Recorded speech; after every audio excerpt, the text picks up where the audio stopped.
થોડો પાથરીને એમ કહે છે કે માં હા મને બધું એ છે પણ શેર માટીની ખોટ છે કે એક એવો સારો દીકરો દેજે કે અમારા આખા ખાનદાનને ઉજળું કરે કે સારી એવી એક દીકરી દેજે કે ત્રણ કુળને ઉજળા કરે. સાહેબ આ દીકરો છે ને એક કદાચ કુટુંબને ઉજળું કરે પણ આ દીકરી છે ને એ તો ત્રણ કુટુંબને ઉજળી કરે ભલામણ.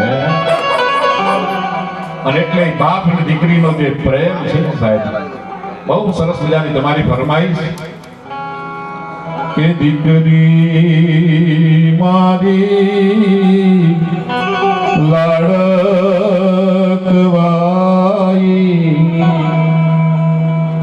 એ લક્ષ્મીનો અવતાર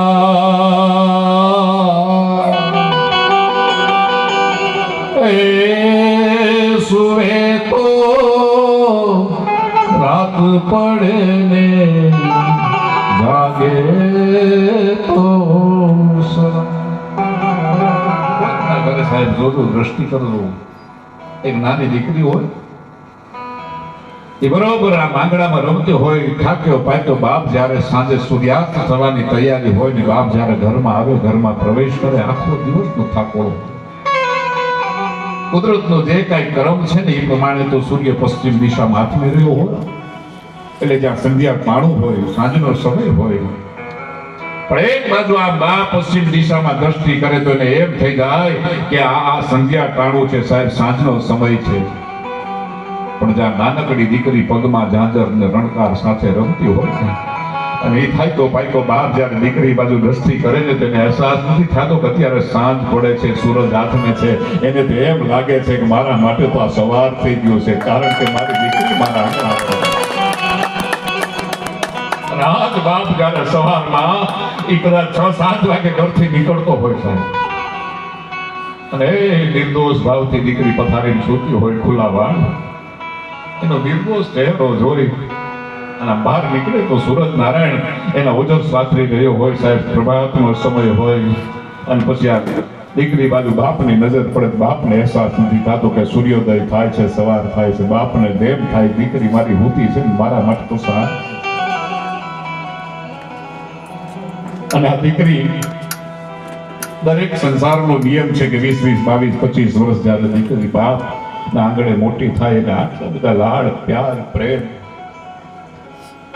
અત્યારે પણ આ દીકરાની જ્યાં જન્મ થાય એટલે એની પાર્ટી ઉજવવામાં આવતી હોય ડીજે પાર્ટી રાખે કેક કાપવામાં આવતી હોય ત્યાં કદાચ એમ કહેવાતું હોય કે પેડા આખા ગામને વહેતા હોય. અને હજી પણ ઘણી જગ્યાએ જ્યાં દીકરીનો જન્મ થાય છે આ પ્રત્યક્ષ મારી નજરે જોયેલા પ્રસંગો છે સાહેબ આખું ઘર મુજાઈ જાય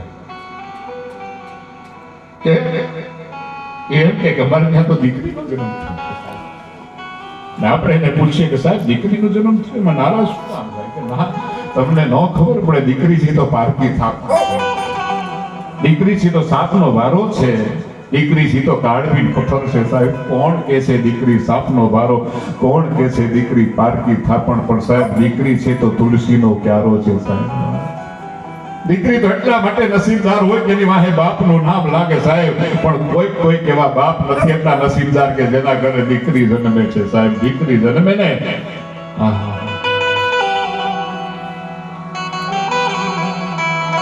અને બાપના માટે દીકરી છે કાળજાનો કટકો છે સાહેબ. ઘણા માણસ એમ કહેતા હોય કે આ દીકરીને મેં આ કર્યાવર કર્યું આટલું કર્યાવર કર્યું સાહેબ ભૂલી જાજો કાંઈ નથી કરી શકતા. દીકરી છે એ તમારા અને મારા માટે બધું અર્પણ કરીને જાય છે એવી કોઈ ત્યાગની મૂર્તિ હોય ને સાહેબ તમારી ને મારી દીકરી છે સાહેબ. અને દીકરી માટે જો કોઈ સારો સંબંધી મળે તો જીવનની અંદર એને દુઃખનો અહેસાસ નથી થતો પણ કવિની કલમે જે પોતાની વેદના લખાણી છે સાહેબ મને તમને આપણે તો કવિએ જે કાંઈક લખ્યું છે ને માત્ર એને સાંભળીએ છીએ બોલીએ છીએ પણ ક્યારેક અંદર ઊંડા ઉતરે ત્યાં ખબર પડે. કવિએ પોતાની વેદના લખી આ સંસારની અંદર દીકરીના દુઃખ દર્દ જોઈ અને લખ્યું છે કે પરણાવવા બે પુત્ર પુત્રીને વિશ્વ ના વ્યવહાર. દરેક વાતનો નિયમ છે સાહેબ. દીકરીને તો પારકા ઘરે વળાવવાની હોય કે પરણાવવા બે પુત્ર પુત્રીને વિશ્વ ના વ્યવહારથી વેવાઈ મળતા સુખ મળે આ ત્રિલોક ના તહેવાર.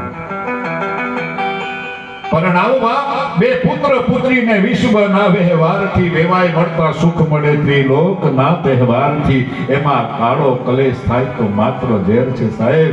આ દીકરી માટે જો મૂર્ખ સંબંધી મળે ને તો દીકરીનું આખું જીવન ઝેર છે. ભલામણ આખું જીવન ઝેર છે સાહેબ. આ મહાદેવના સાનિધ્યમાં બેઠા છે જ્યારે એ સમુદ્ર મંથન વખતે જ્યારે એમ કહેવાતું હોય કે ઝેર નીકળ્યું અને મહાદેવે તો માત્ર એના કોઠની અંદર રાખીને જાય એમ કહેવાતું હોય કે આ જીવનનો દાખલો આપ્યો છે. પણ આ સમાજની દીકરી છે ને આવા અનેક ઝેરના ઘૂંટડા પીને પસાવી જાણ્યા છે, પણ બાપની ઇજ્જત નથી જવા દીધી સાહેબ, બાપની આબરૂ નથી જવા દીધી સાહેબ.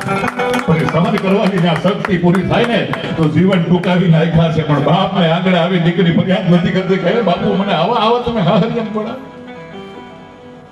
મારા આવા સાસરિયા છે તમે જોયું ને સાહેબ. અચાનક સંબંધ થાય અને અત્યારના સમાજ છે ને સાહેબ એની માનસિકતા તમે જોજો. આ દીકરીના લગ્ન જ્યાં જ્યાં થતા હોય અને ત્યાં જોઈને તો એટલે આજુબાજુ બધા મહેમાન આવે જમી કરી અને આવો મંડપ સજાયો હોય ને ત્યાં મંડપની અંદર જોઈ છે, ઘરની નજીક જોઈ છે કે આની દીકરી છે ભાઈ.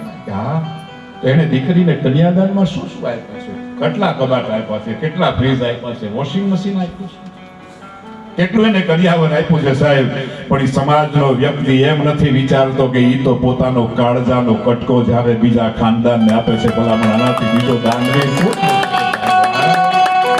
એટલે કવિ દાદ બાપુ લખે આખો દિવસનો જે આ પ્રસંગ હોય ને દીકરીના લગ્ન થાય એટલે આખા ગામ, આખો પરિવાર, આખા સગા સ્નેહી આનંદ આનંદ આનંદમાં હોય કે આ દિવસે તો મારી બેનના લગ્ન છે, આ દિવસે મારી માસીના લગ્ન છે, આ દિવસે મારી દીકરીના લગ્ન છે સાહેબ. આખો દિવસ જ્યાં હર્ષ અને આનંદથી વિતાવતા હોય પણ સાહેબ એ બરોબર વિદાયનો પ્રસંગ આવે ને કડેલા બાપને ટેકો દે એવો જે બાપ હોય ને આ દ્રશ્યો જોજો સાહેબ. એ બાપ બરોબર આવો મંડપનો થાંભલો આમ થાંભલો પકડીને ઉભો હોય, ધીમા ધીમા ધીમા ધીમા ધીમા પગલે એમ કહેવાય કે દીકરી ત્યાંથી નીકળતી હોય એ કડી કામ કરીને ત્રાહી નજર નાખેલો મારો કાળજાનો કટકો જઈ રહ્યો છે. બધાએ સાથે આશીર્વાદ લઈને બાપની પાસે આવે, બાપને એ દીકરી એમ કહે છે કે હે પિતાશ્રી હવે હું મારા સાસરિયામાં જાઉં છું, મને આશીર્વાદ આપો સાહેબ.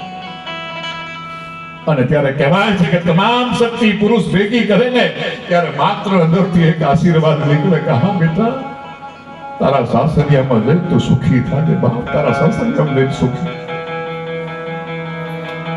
એટલે કવિ દાદ બાપુની કલમે લખાયેલું આ ગીત કે જાન આવી મારી જાન કે જાન આવી